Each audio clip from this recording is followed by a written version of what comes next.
Bueno, buenas tardes.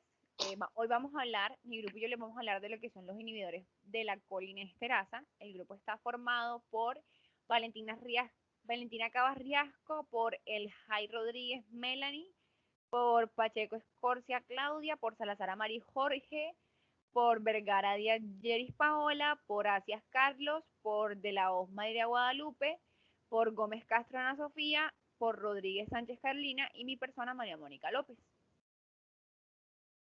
Ok, para hablar de los inhibidores de la colinesterasa, lo que primero vamos a tener en cuenta es hacer como un breve recuento histórico de estos mismos. Por eso vamos a tener que, por lo menos cuando hablamos ya de lo que era la química del fósforo, vamos a remontar ya a lo que es 1820 o alrededor de los 1820, cuando el señor Lassinger por primera vez ve como o observa las reacciones del alcohol con el ácido fosfórico. También vamos a hablar para esta misma época del tiempo, es como, vamos a hablar como de ese primer agente anticolinesterásico que va a ser el tetraetil pirofosfato, eh, que se sintetizó como o a los alrededor de 1854 por el señor Kletman. Ahora, hay que tener en cuenta que por lo menos las propiedades insecticidas de estos mismos no se conocieron sino ya hasta los años 80, cuando no se conocieron sino después de los años 80, y esas investigaciones estuvieron a cargo en Alemania para los alrededor del mismo siglo, ya en lo que es en Alemania con Michels, que se estudió lo que son los compuestos de nitrofosforado, y en Rusia con Arbuthnot, ¿sí? Que describió ya lo que son los compuestos organofosforados como tal trivalentes, que vamos a conocer por las siglas de COF. Ahora, el descubrimiento precisamente como de esa toxina dio a entender también que podrían ser usadas como armamento químico o armas de uso químico en la guerra, y por eso fueron prohibidos en la Convención de Genova, en la Liga ya de las Naciones en el año de 1925. Aunque pues algunos países también se reservaron como ese derecho a la utilización de estas mismas. También vamos a tener que ya a la década de los 1930, científicos militares alemanes empezaron a sintetizar como precisamente numerosos compuestos de estos mismos, incluido ya lo que es el paratión y varios compuestos altamente potentes. También se utilizaron o no se utilizaron, sino que se empezaron a sintetizar como agentes de guerra química, lo que es el sarín, el tabún, perdón, y el somán. Ahora, un ejemplo de estos mismos es que recientemente, bueno, por decirlo de esa forma, vimos que se utilizó el sarín precisamente como una arma de guerra química en Palestina o Israel, no recuerdo muy bien. Hay que conocer que estos también se conocen como agentes nerviosos y también fueron utilizados como en ataques terroristas en Japón en 1994 y 1995, afectando ya a una gran población de civiles. Ya para la época de 1947 vamos a tener que la compañía suiza Geigy descubrió como un nuevo grupo de insecticidas que van a tener o van a actuar muy similarmente a lo que conocemos como los organofosforados, aunque con unos efectos como menos duraderos. Entonces, desde esta época hasta nuestros días se conocen alrededor de unos 35.000 organofosforados, de los cuales, o de todos estos, 50 son utilizados habitualmente o los más frecuentemente en lo que ya conocemos como el área de la agricultura.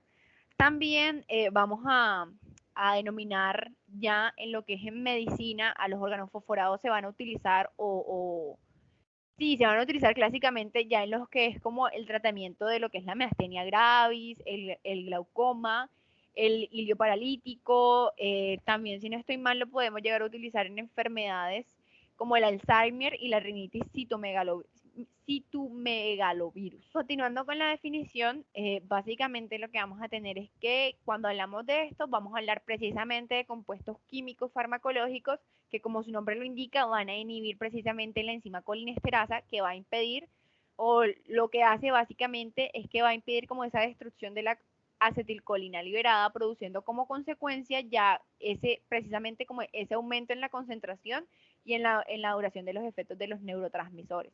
Ahora, los órganos fosforados y también los carbamatos van a ser son los plaguicidas responsables de la gran parte de las intoxicaciones por plaguicidas, valga la redundancia, que se van a presentar en Colombia. Entonces, estos agentes van a estar como que clasificados, o bueno, no clasificados, sino vamos a encontrar que van a haber unos más comunes o que vamos a encontrar con más recurrencia. En cuanto a los órganos fosforados, vamos a tener lo que es el metamidofos, el clorpirofos, el metrifonato y el diazianón. Eso en cuanto a los órganos fosforados. En cuanto a los carbamatos, vamos a tener lo que es el metomil, el carbufurán y el aldicar, como los pueden observar en las diapositivas. Ok, ya hablando de lo que vamos a conocer como la toxicocinética de estos mismos, hay que tener en cuenta que tanto los órganos fosforados como los carbamatos van a ser bien absorbidos por todas las vías, ya sea la vía dérmica, la mucosa, la respiratoria y la digestiva, y van a alcanzar como sus concentraciones máximas pico en alrededor de 6 horas. También a tener en cuenta que estos van a ser como unos compuestos muy liposolubles y que van a tener como un amplio volumen de distribución y pues su metabolismo va a estar más que todo dado por ya lo que es por el metabolismo hepático y ya cuando hablamos a la hora de la excreción va a estar relacionado más que todo por la vía urinaria. Entonces también hay que tener en cuenta que por lo menos la vida media de estos agentes, o por lo menos los que son más comúnmente encontrados en Colombia, va a oscilar entre lo que son las 3 horas y 2 días aproximadamente. Y también según el compuesto con el que el paciente se haya intoxicado. Ahora, los órganos fosforados van a ingresar ya sea al organismo, si bien por la vía respiratoria, por la vía cutánea o por la vía digestiva, por la vía cutánea cuando se presenta una lesión cutánea, por la vía respiratoria, pues cuando el paciente refiere que trabaja en el área de la agricultura y en la mezcla o en algún derrame de algún plaguicida, o por la vía digestiva cuando por error o por accidente se presenta como una contaminación de los alimentos por estas mismas sustancias. Ahora, las propiedades liposolubles de estas sustancias y también como el tipo de disolvente que se va a emplear con el ingrediente activo va a tener como que con su distribución ya lo que son como las glándulas salivales, el hígado, los riñones, y va a presentar como también una mayor acumulación en lo que es el tejido graso.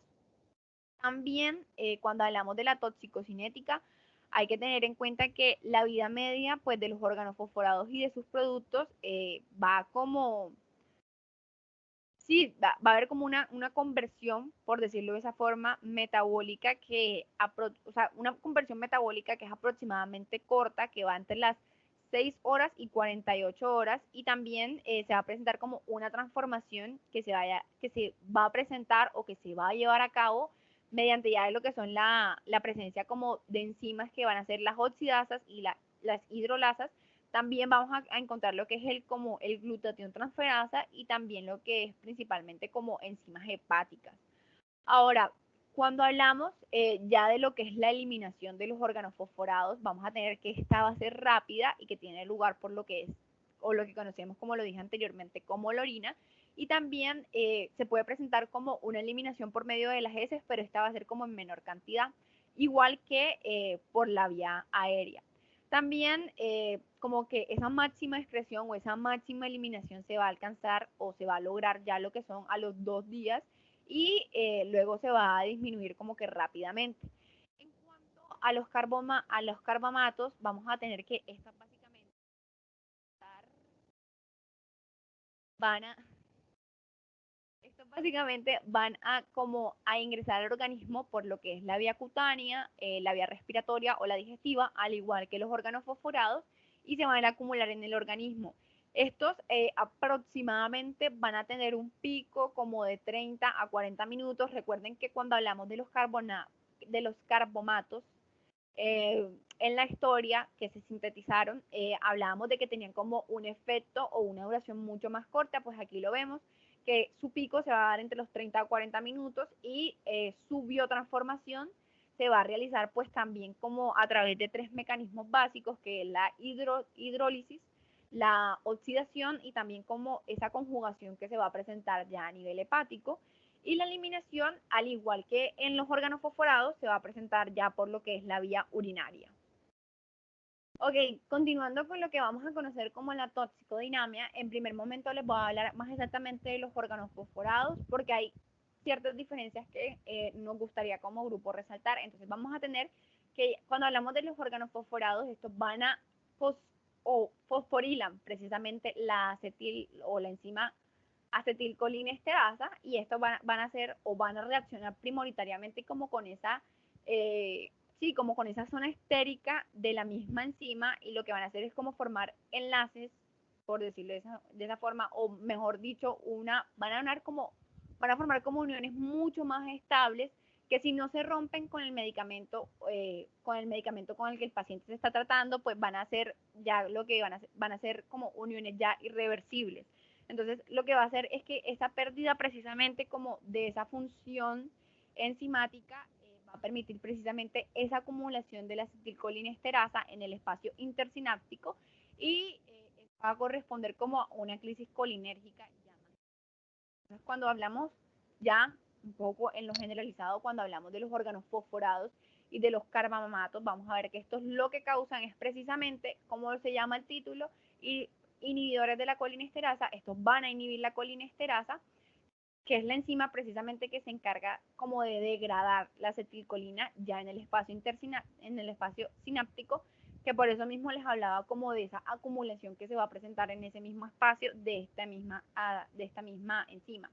Entonces, esto básicamente va a conducir precisamente a esa acumulación del neurotransmisor y los receptores, esa acumulación de este neurotransmisor en los que conocemos como los receptores muscarínicos y nicotínicos, y va a causar, por decirlo de esa forma, como una futura hiperestimulación en lo que conocemos como el sistema parasimpático. Ahora, esto lo que va a dar como resultado es precisamente como ese síndrome colinérgico. Además de esto, vamos a tener también que estos inhibidores también pueden, por decirlo de esa forma, como inhibir otras enzimas de la colinesterasa, como lo son por lo menos las esterasas, como la tripsina, como lo son los carbociesterasas, como lo son las pseudocolinesterasas, las paraoxanasas, las esterasas neurotóxicas, entre otras varias que van a estar también relacionadas con esta misma. Entonces, una diferencia, y por eso quería hacer la aclaración al principio, por lo menos de los órganos fosforados, es que en cuanto a los órganos fosforados y a los carbamatos, lo que vamos a tener es precisamente es que en los órganos fosforados vamos a encontrar como esas uniones irreversibles. En cambio, en los carbamatos vamos a ver que estas uniones se van a hacer de forma reversible y que van a reaccionar, por decirlo de esa forma, sí, van a reaccionar como espontáneamente ya lo que son las 24 y las 48 horas. Ahora, a tener en cuenta también que esta específicamente puede ser la razón, por decirlo de esa forma, por la que en algunas ocasiones, por lo menos por medio de las intoxicaciones por carbamatos, vamos a ver que no se presentan como tal manifestaciones clínicas, o no se van a presentar manifestaciones clínicas que van a presentar como una frecuencia, por decirlo así, sino que vamos a encontrar que las manifestaciones clínicas que vamos a encontrar más frecuentemente van a ser las relacionadas precisamente como con esos órganos fosforados, o como con el síndrome un síndrome intermedio o con una neuropatía relativa, aunque hay que tener en cuenta que también ha habido informes de casos con ese síndrome intermedio con el Aldricar. Ahora, a tener en cuenta, y creo que juega un papel como muy importante, precisamente es como que la dosis tóxica va a ser muy variable. Por lo menos un ejemplo de este es que vamos a tener como una dosis potencial en lo que es la vía oral, que va a ser de 10 mil. Bueno, un ejemplo de esto va a ser que por lo menos la dosis potencialmente letal, por lo que ya conocemos como la vía oral, va a ser de alrededor de 10 miligramos para el paratión y de 60 gramos para lo que conocemos como el malatión. Bueno, ahora vamos a hablar acerca de las manifestaciones clínicas. Entonces, aquí en la fase inicial de la intoxicación, estas se pueden presentar como síndrome muscarínico, síndrome nicotínico o como síndrome central. Entonces, en cuanto al síndrome muscarínico, este va a estar caracterizado por la aparición de secreciones generalizadas. Estos tales como diaforesis, epífora, que es lagrimal excesivo, cialorrea, como saliva excesiva, broncorrea, que es la secreción excesiva de flujo mucoso de los bronquios, náusea, vómito, diarrea y misión involuntaria. Adicionalmente a esto se le va a agregar también miosis puntiforme, broncoconstricción, broncoespasmo, bradicardia y prolongación del intervalo QT. Acá, como podemos ver, están todos los efectos muscarínicos divididos tanto por órgano y sistema, como podemos observar ahí. Bueno, por otro lado tenemos el síndrome nicotínico. Este se va a describir por fasciculaciones musculares, es decir, tales como mialgia, calambres, tetanías y parálisis muscular. Cabe resaltar aquí también que este síndrome nicotínico es mucho más frecuente en los niños que en los adultos, debido al mayor tamaño de la glándula suprarrenal en relación pues con la superficie corporal. Es por eso que unos minutos antes de la intoxicación estos pueden presentar hipertensión, taquicardia y midriasis. Bueno, por otro lado tenemos al síndrome central, que este va a corresponde a grados variables de compromiso del sistema nervioso central y se va a caracterizar más que todo por agitación, respuesta retardada a estímulos, confusión, delirio, estupor y disartria. También podemos encontrar depresión respiratoria, convulsiones y hasta llegar hasta un coma. Aquí podemos observar tanto los efectos nicotínicos que ya mencionamos y los efectos del sistema nervioso central. Bueno, por otro lado tenemos el diagnóstico. Aquí cabe resaltar que el interrogatorio y el examen físico, sí, en la mayoría de casos son suficientes para el diagnóstico o bueno, para una buena toma de conductas clínicas en urgencia, pero hay que tener en cuenta que las pruebas también pues, son una ayuda para confirmar diagnóstico y por eso no se pueden descartar aquí. Aquí en la historia clínica, principalmente en la anamnesis, debemos hacer bastante énfasis, debido más que todo enfatizar en lo que es la búsqueda de antecedentes laborales de la persona intoxicada, ya que esta información es de gran importancia no solo para determinar si la intoxicación, digamos, es de origen accidental o con fines de suicidio, sino también como para recoger datos útiles que permitan conocer al máximo detalle, por ejemplo, vía de penetración y tiempo de exposición. Probablemente también la composición química del plaguicida, que esta, digamos que puede revisarse o si el paciente o la persona que lo acompaña puede suministrarnos esta información. También pues la parte de la cantidad de producto que haya sido expuesto el paciente, probablemente, si ha ingerido antídotos caseros, por ejemplo, o si es posible la contaminación de otras personas. Entonces, luego de esto, en el momento, luego hay que efectuar el examen físico. Y aquí en el examen físico es importante tener presente que la intoxicación por plaguicidas inhibidores de la colinesterasa, aquí la aparición de signos y síntomas va a depender del grado de inhibición de la enzima y en alguna medida de la rapidez de este proceso. Es por eso que es muy importante la parte de anamnesis. Aquí la mayoría de signos y síntomas pueden presentarse con mayor frecuencia según el nivel de intoxicación. Entonces, aquí en la intoxicación por órganos fosforados se van a presentar tres fases. La primera, que es la intoxicación aguda, y las otras dos, que son manifestaciones de neurotoxicidad independiente. Luego vamos a tener la intoxicación por carbamatos, que aquí solo se va a presentar intoxicación aguda, ya que esta es mucho más rápida. Por eso tenemos que tener en cuenta esos dos puntos en la parte de historia clínica. Por otro lado, tener en cuenta es importante los exámenes paraclínicos. Entonces, en los exámenes paraclínicos es importante tener en cuenta estos ítems como por ejemplo, en primer lugar, los niveles de colinesterasa sérica y eritrocitaria, las cuales aquí en la intoxicación estas se van a encontrar disminuidas. Sin embargo, hay que tener en cuenta que aunque son útiles, estas pueden llegar a estar inhibidas en algunas situaciones. Por ejemplo, la colinesterasa plasmática, esta puede estar inhibida en pacientes, por ejemplo, con deficiencia hereditaria de la enzima. Por ejemplo, pacientes desnutridos por malnutrición, enfermedad hepática y también es importante tener en cuenta pacientes que tengan anemia con déficit de hierro. Por otro lado, vamos a tener a la colinesterasa eritrocitaria. Esta también podemos encontrarla inhibida en casos, por ejemplo, de anemia perniciosa o en pacientes que hayan recibido tratamiento antimalárico. Es por eso tener en cuenta bastante lo que es la anamnesis en este tipo de intoxicación. Bueno, otras pruebas de laboratorio que también son bastante importantes y son de gran utilidad en el diagnóstico de esta van a ser, por ejemplo, el hemoleucograma y de sedimentación, que aquí vamos a encontrar leucocitosis con neutrofilia. El ionograma con magnesio. Aquí vamos a encontrar lo que es hiponatremia, hipomagnesemia e hipopotasemia. Luego vamos a encontrar, pues, que es importante también evaluar lo que es el pH y los gases arteriales, en donde aquí claramente va a haber acidosis metabólica. También tener en cuenta el BUM y la creatinina, que estos se van a encontrar elevados.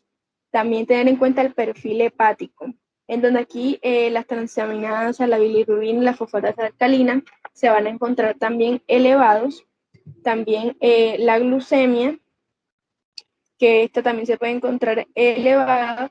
También es importante pues la parte de RX de tórax, que sería la radiografía, y esto para descartar la presencia de broncoaspiración o neumonitis química. Y bueno, por último también sería el electrocardiograma, que como ya hemos mencionado, este se debe evaluar tanto la frecuencia cardíaca y importante el intervalo UT para hacer un buen diagnóstico.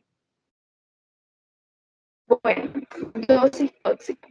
Aquí, en cuanto a la dosis tóxica, esta es muy variable.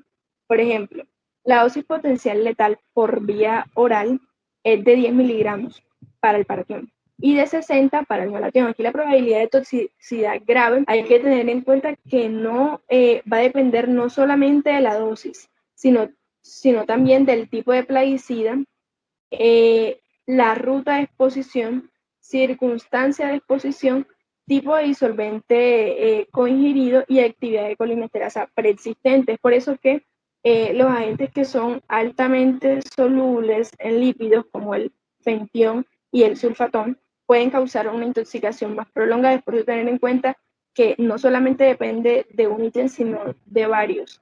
Y por eso es importante saberlos.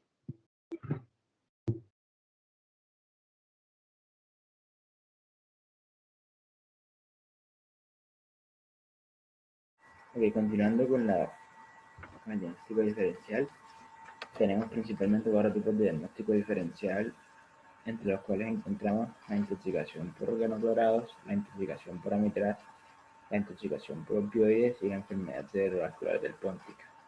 Tenemos que la intoxicación por organoclorados, como por ejemplo el endosulfán, estos se presentan con mayor frecuencia estados convulsivos que en la intoxicación por organofosforados. Y las manifestaciones en esta intoxicación son mucho más rápidas en la evolución de la intoxicación. En cuanto a la mitraz, tenemos que esta intoxicación se caracteriza por presentar miosis y bradicardia, pero el peristaltismo en esta intoxicación no está aumentado, como si lo es característico del síndrome colinérgico. Tenemos la intoxicación por opioides, que en esta se puede causar miosis puntiforme, edema agudo de pulmón, bradicardia, también se le ve hipotensión, sudoración y vómito, pero el peristaltismo tampoco está aumentado, en cambio está muy disminuido o ausente. Y en la enfermedad cerebrovascular del Póntica, creemos que esta se presenta de manera súbita y también produce miosis puntiforme y alteración del estado de conciencia, lo que puede impedir tragar, y esto se puede interpretar falsamente como cialorrea, pero esta enfermedad no tiene las otras características del síndrome colinérgico. En cuanto al tratamiento, tenemos que debemos tener en cuenta si el paciente está estable o inestable. Si el paciente está estable, es decir, que está despierto con frecuencia cardíaca mayor a 60 pulsaciones por minuto, una presión arterial media de 80 milímetros de mercurio y se está sin disnea, podemos iniciar unas medidas de descontaminación temprana. Pero si el paciente está inestable, primero se debe lograr la estabilización cardiorrespiratoria y hemodinámica. Esto incluye la aplicación de atropina para estabilizar la frecuencia cardíaca y disminuir la broncorrea. También se pueden despejar las vías aéreas aspirando secreciones de estas. Y por último podemos verificar la oxigenación del paciente y si es necesario ventilándolo. La ventilación o la intubación temprana se sugiere si el paciente tiene un Glasgow menor o igual a 8. Para prevenir esto se hace para prevenir una broncoaspiración. Si vamos a intubar al paciente, es recomendable no utilizar bloqueadores neuromusculares despolarizantes porque esto puede prolongar el tiempo de parálisis. Entonces, hablando ya de las medidas de descontaminación, debemos tener en cuenta que se debe hacer o debe haber una adecuada protección del personal de salud para realizar todas las medidas de descontaminación. Esto utilizando guantes de nitrilo o doble guante. Si hay una contaminación dérmica o con secreciones del paciente contaminado con organofosforados o carbamatos, se debe realizar un baño corporal con agua bicarbonatada y jabón, incluyendo uñas, región periumbilical, y se debe retirar y desechar la ropa contaminada. Si hay una descontaminación, si hay una contaminación del cabello con este plaguicida, se debe lavar como mínimo 3 veces con abundante agua y jabón. Hablando específicamente del lavado gástrico y de piel, este debe realizarse con agua bicarbonatada al 3%. Este lavado gástrico solamente se recomienda en la primera hora después de la ingestión. Y el carbón activado solo se recomienda en las 2 horas siguientes a la ingestión. Esto hablando si la intoxicación es por vía oral. Entonces, hablando ya de líquidos endovenosos, como ya sabemos, el síndrome colinérgico se caracteriza, entre otras, por diarrea, sudoración, vómito. Entonces es importante suministrar al paciente una adecuada infusión inicial intravenosa que puede ser de 30 mililitros por kilogramos de solución salina durante la primera hora. Después podemos seguirlo por una infusión de mantenimiento que puede ser preparada con 5 centímetros cúbicos de cloruro de potasio diluidos en 500 centímetros cúbicos de solución salina. Y estas las podemos infundir a 24 horas, para 24 horas. Esto siempre y cuando pues, el paciente no tenga ninguna contraindicación para administrarle potasio. En cuanto a las recomendaciones generales, se recomienda evitar el uso de ranitidina y también corticosteroides, betabloqueadores, pues estos pueden también inhibir las colinesterasas y pueden prolongar el tiempo de acción. En caso de un intento suicida se debe hacer una valoración por psiquiatría y hospitalizar al paciente en el primer piso con un acompañante permanente. Por último, debemos realizar un monitoreo cardíaco continuo y mandar un electrocardiograma cada 6 horas durante las primeras 24 horas.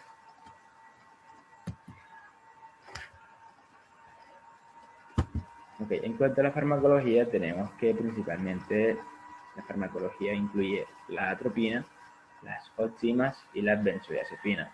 En cuanto a la atropina, tenemos que si se nos presenta bradicardia o aumento de secreciones que le alteren la ventilación al paciente, debemos aplicar atropina por vía intravenosa directa y rápida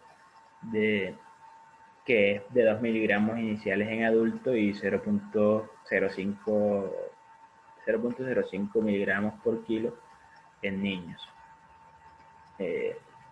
Una vez aplicada esta atropina, se debe evaluar la respuesta cada 5 minutos y se debe repetir la dosis hasta alcanzar una llamada atropinización, es decir, que se estabilice la frecuencia cardíaca, que esté mayor a 60 latidos por minuto, que la presión sistólica se halle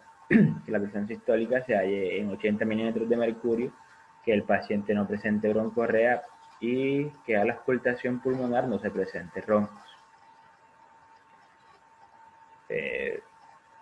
Hablando de las oximas, tenemos que principalmente se utiliza es la pralidoxima. Este pues es un conocido reactivador de colinesterasas. Este no es útil para la intoxicación por carbamatos, y la evidencia actual que se tiene de este medicamento es insuficiente como para indicar que estas oximas son perjudiciales o beneficiosas en el tratamiento de una intoxicación aguda por órganos fosforados, ya que no se ha logrado demostrar que disminuyan altamente la mortalidad. Entonces estas oximas pues, se utilizan principalmente en dosis iniciales de 30 miligramos por kilo durante 30 minutos, seguido de una infusión de 8 a 10 miligramos por kilo cada hora, por las siguientes 12 horas. Y además estas oximas también se pueden aplicar con atropina. Y bueno, se aplicará oximas hasta que el paciente esté estabilizado, como ya lo habíamos dicho. Otro tipo de medicamento utilizado en esta farmacología de esta intoxicación son las benzodiazepinas. Y estas pueden ser utilizadas en caso de agitación, convulsiones o en intoxicaciones severas bajo ventilación mecánica en UCI. Los más usados son el diazepam y el midazolam. El diazepam suele aplicarse de 5 a 10 miligramos intravenosos sin exceder los 30 miligramos por kilo cada hora. Y esta dosis puede repetirse cada 4 horas de ser necesario. Y el midazolam se aplica de 0.1 a 0.2 miligramos por kilo intramuscular. Y bueno, al aplicar estos medicamentos debemos recordar que todos los anticonvulsivantes pueden producir hipotensión y paro cardiorrespiratorio. Esto se administra muy rápidamente. Hablando ya de otras alternativas, tenemos el sulfato de magnesio, que este reduce la liberación simpática de acetilcolina al bloquear los canales de calcio. Los estudios en animales han sugerido un fuerte beneficio en la reducción de la estimulación colinérgica y además han disminuido el riesgo de arritmia ventricular. Otra alternativa también sería la transfusión de glóbulos rojos, aproximadamente de 200 a 400 mililitros de glóbulos rojos frescos que tengan menos de 10 días y que estén recién almacenados. Se ha demostrado que aumentaron significativamente los niveles de colinesterasas en sangre 6 horas después de esta transfusión.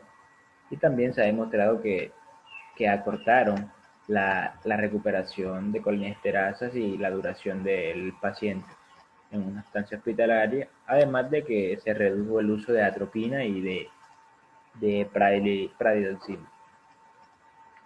Bueno, otra alternativa también sería el plasma fresco congelado, que bueno, la aplicación de este plasma fresco congelado se debe hacer de este plasma que esté congelado hace más o menos 3 días. Y bueno, se ha demostrado que presenta una mejoría en pacientes intoxicados por órganos fosforados. Hay algunos reportes que indican que después de la aplicación de este plasma se disminuye la necesidad de atropina y se disminuye el tiempo de ventilación mecánica. También tenemos las emulsiones lipídicas, que bueno, el mecanismo exacto de estas emulsiones no está claro, pero los mecanismos propuestos incluyen un efecto directo sobre el metabolismo de los carbohidratos. También se dice que estos pueden ser un sumidero intravascular y se ha utilizado in vitro y se ha demostrado que reducen la cardiotoxicidad de estas sustancias altamente liposolubles. Y por último tenemos la melatonina, que bueno, esta suele aplicarse de 3 miligramos en la noche y reduce la duración de un delirium y la necesidad de sedación al paciente. Bueno, ya hablando sobre las complicaciones tempranas y teniendo en cuenta lo que dijeron nuestros compañeros previamente, debemos saber que en los primeros 3 días se van a presentar una serie de patologías que nos van a ser indicativas para el correcto diagnóstico de la intoxicación. ¿Cuáles son esas complicaciones? Pueden ser una neumonía aspirativa, una neumonitis química por el solvente, síndromes convulsivos, síndrome colinérgico agudo también llamado, y también síndrome intermedio. Debemos ver que el manejo de las complicaciones frecuentes, bueno, vamos a la siguiente.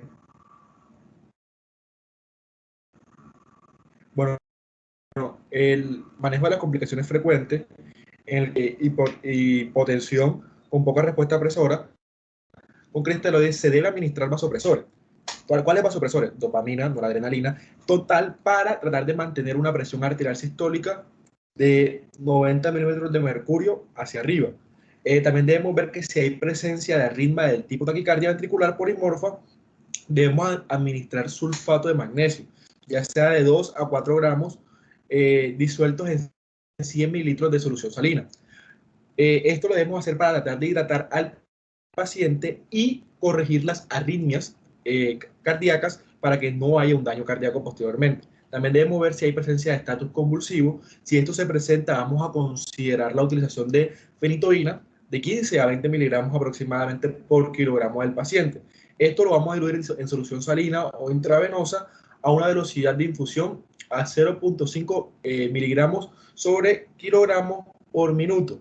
Es un cálculo promedio de 1000 miligramos, 4 ampollas de ferritoína.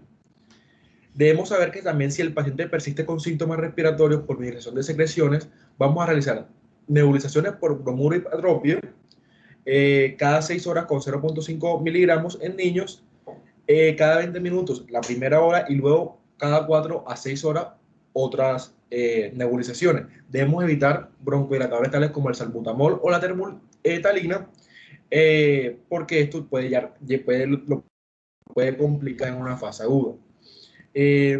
También debemos darnos cuenta que debemos generar una estabilización del paciente cuando sufre de un dolor abdominal tipo cólico, y debemos descartar si el paciente presenta un abdomen quirúrgico, si presenta una pancreatitis, o realmente debemos darnos cuenta si tenemos la facultad suficiente para administrar butilbromuro y iosina como manejo sintomático. Debemos saber que el síndrome colinérgico agudo se caracteriza por una falla respiratoria, un paro respiratorio, un paro cardiorrespiratorio, cabe aclarar, por exposiciones graves, ya sea por inhalación de gases neurotóxicos, y esto va a requerir una reanimación cardiopulmonar y un manejo de unidad de cuidados intensivos. ¿Listo? Entonces, teniendo eso claro, vamos a hablar posteriormente del síndrome intermedio, ¿cierto?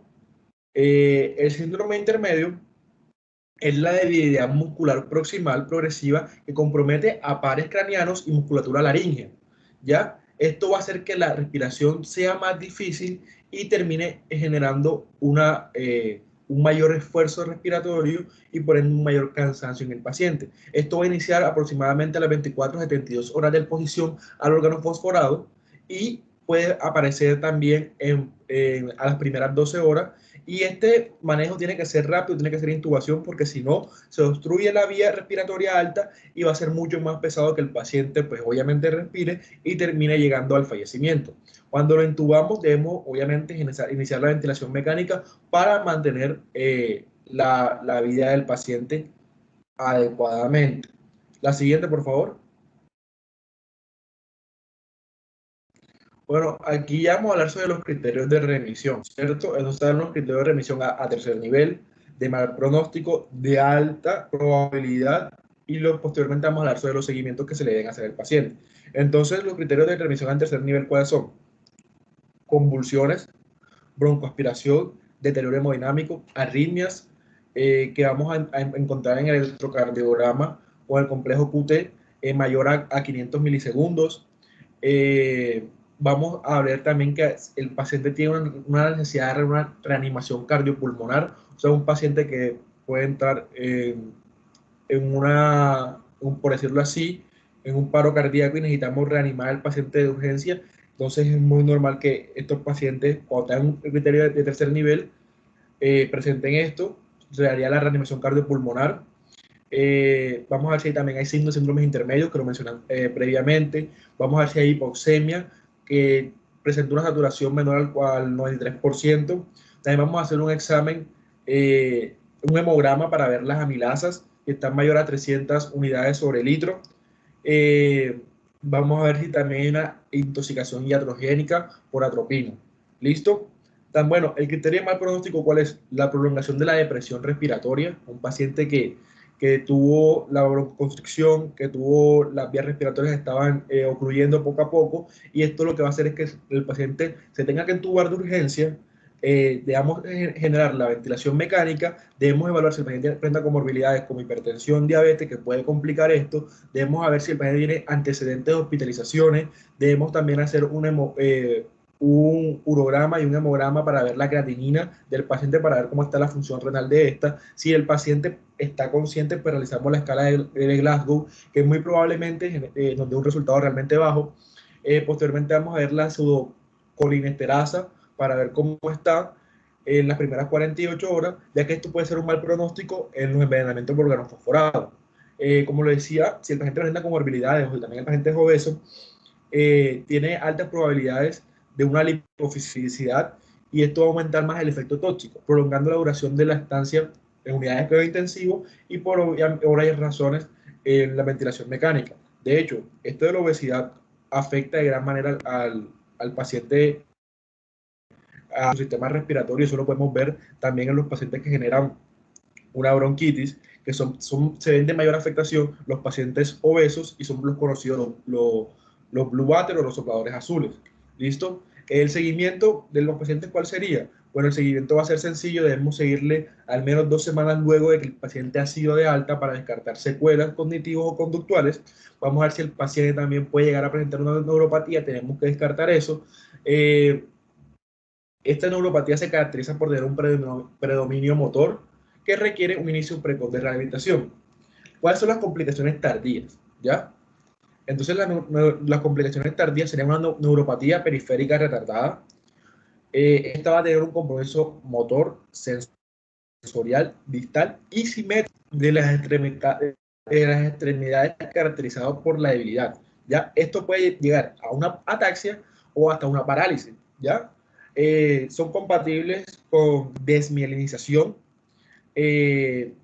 Inicia generalmente a las 3 semanas de la exposición. El paciente puede llegar a recuperarse 6 a 12 meses después de haberse estado en contacto con el órgano fosforado, pero muy probablemente pues genere las secuelas.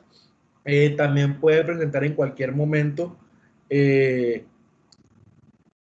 cualquier alteración en el complejo de la vitamina B, puede generar un dolor neuropático. Por lo general, el paciente va a tratar de requerir fisioterapia y ortesis iniciales para mantener posiciones funcionales. Por último, el paciente puede generar el síndrome neuropsiquiátrico, y son los trastornos mentales diversos que pueden ir desde los cambios de comportamiento y confusión hasta trastornos esquizofrénicos, depresivos o psicóticos. Entonces debemos tener demasiada atención y obviamente prestarle atención al caso, porque este tipo de intoxicación puede inhabilitar y puede afectar de gran manera el diario vivir del paciente. Entonces, listo. A continuación, vamos a hablar sobre el caso clínico. Porque nuestros compañeros nos han enseñado previamente, vamos a nosotros a tratar de ver cuáles son esos signos y síntomas característicos que nos van a indicar de que el paciente está sufriendo una intoxicación por órgano fosforado. Por favor, la siguiente.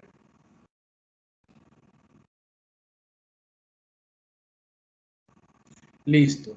Acá nos dice paciente masculino de 45 años de edad, proveniente del departamento de Boyacá. Departamento de Boyacá. Ahí algo nos va diciendo ya, ¿cierto? El paciente nos está refiriendo que se desempeña como campesino, cultivador de papa específicamente. El paciente lleva desde los 14 años en esta labor. El paciente también manifiesta que por gajes de su trabajo utiliza Malathion para fumigar. Malathion es un órgano fosforado, entonces ya vamos indicándonos de que el paciente, por la exposición de que ha tenido de 2 a 3 veces por año, desde los 14 años hasta los 45 años, 31 años exponiéndose a este órgano fosforado. Dios mío.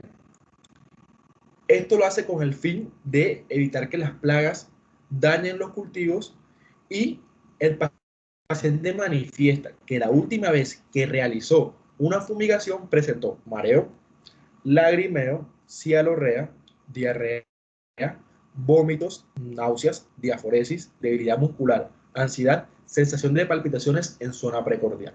Entonces, bueno, aquí ya nos están diciendo algo muy importante. Es nuestro deber y su deber, que están viendo esta clase, identificar cuáles son los síntomas que nos están diciendo que el paciente está afirmativamente afectando a los órganos fosforados, está siendo afectado por los órganos fosforados, además de saber que utiliza Malathion y que obviamente eso es un indicativo diagnóstico, pero también debemos saber cuáles son los síntomas propios que afectan al sistema nervioso autónomo.